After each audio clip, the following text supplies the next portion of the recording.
വയനാട് മേപ്പാടിയിലെ ഉരുൾപൊട്ടൽ ദുരിതബാധിതർക്ക് നൽകിയ അടിയന്തര ധനസഹായം കൈയിട്ട് വാരിയ ദേശസാൽകൃത ബാങ്കുകളുടെ നടപടി തടഞ്ഞ് സർക്കാർ. ദുരിതബാധിതർക്ക് സർക്കാർ നൽകിയ തുകയിൽ നിന്ന് ബാങ്കുകൾ ഒരു തുകയും പിടിക്കരുതെന്ന് വയനാട് ജില്ലാ കളക്ടർ ഉത്തരവിട്ടു. ബാങ്കുകൾ തുക ഈടാക്കിയിട്ടുണ്ടെങ്കിൽ ബന്ധപ്പെട്ടവർക്കത് തിരികെ നൽകാനും കളക്ടറുടെ ഉത്തരവിൽ പറയുന്നു. CPIM സംസ്ഥാന കമ്മിറ്റി അംഗം CK ശശീന്ദ്രൻ വായ്പകളുടെ തുക പിടിച്ചെന്ന ദുരിതബാധിതരുടെ പരാതി മുഖ്യമന്ത്രിയെ അറിയിച്ചതിനെ തുടർന്നാണ് നടപടി.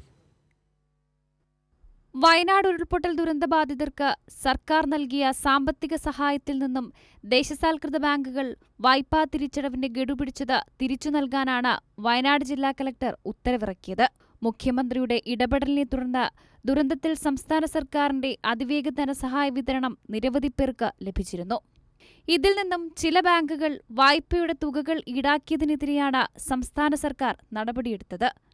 ദുരിതബാധിതർക്ക് അടിയന്തര ധനസഹായം കൈമാറിയതിൽ നിന്നും ചില ബാങ്കുകൾ വായ്പ പിടിച്ചതായി CPIM സംസ്ഥാന കമ്മിറ്റി അംഗവും മുൻ MLAയുമായ CK ശശീന്ദ്രൻ മുഖ്യമന്ത്രിയെ അറിയിച്ചിരുന്നു.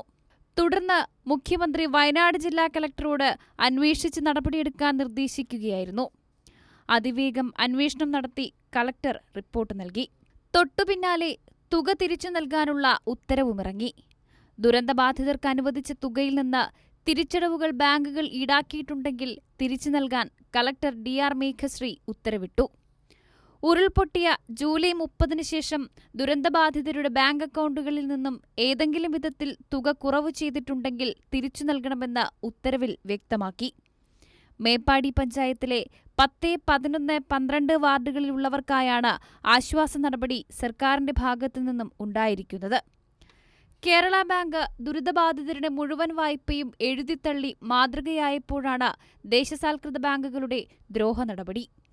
കൈരളി ന്യൂസ്, വയനാട്.